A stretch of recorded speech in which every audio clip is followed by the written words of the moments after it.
We are releasing today our latest report on the number of radical right-wing groups operating in the United States.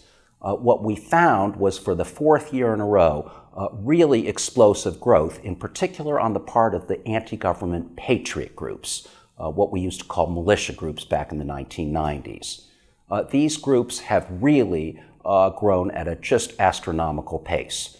There were only 149 of them in the year 2008. That number shot up to 512 in 2009, to 824 the following year in 2010, to 1274 in 2011, and the latest rise in the patriot groups went to 1,360 groups.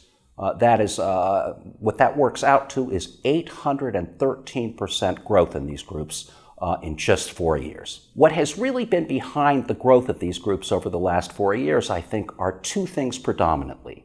One, the election of Barack Obama, our first black president, and what that election really signifies. It really is representative of the changing racial demographics of this country. In addition, just around the same time that Obama appeared on the national political scene, our economy started to fall apart with the subprime crisis.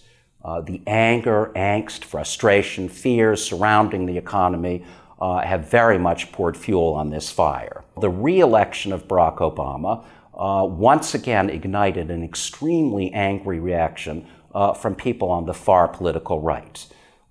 People saying that our country had gone, it was being destroyed by this man, that he was not really an American, that his re-election signified the end of America as we know it. In addition, and probably even more importantly, in the aftermath of the December mass murder of school children in Newtown, Connecticut, and the subsequent talk of gun control, we have seen a kind of white-hot rage unleashed on both the radical right and also within more mainstream political circles. We saw in the 1990s that the patriot movement, or the militia movement, produced an enormous amount of political violence.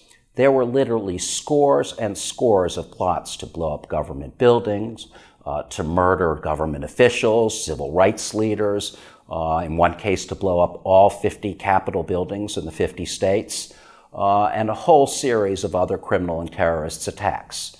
The fear is that this is coming back. We have seen in the last 4 years, since Barack Obama was first elected president, an obvious and definite uptick in the number of terrorist attacks, or at least plots, from the domestic radical right. It's obvious that there's a problem out there, that it is growing, and that it is really something that is confronting law enforcement officials around this country. We know, for instance, that police in virtually all 50 states have had encounters, and sometimes very dangerous encounters, with so-called sovereign citizens.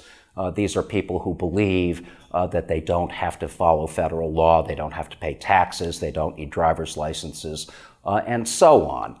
In some cases, these confrontations have in fact resulted in the death, the murder of police officers. This period, especially with the talk of gun control, is very reminiscent of the period leading up to the 1995 Oklahoma City bombing, which, it's worth remembering, left 168 men, women, and children dead.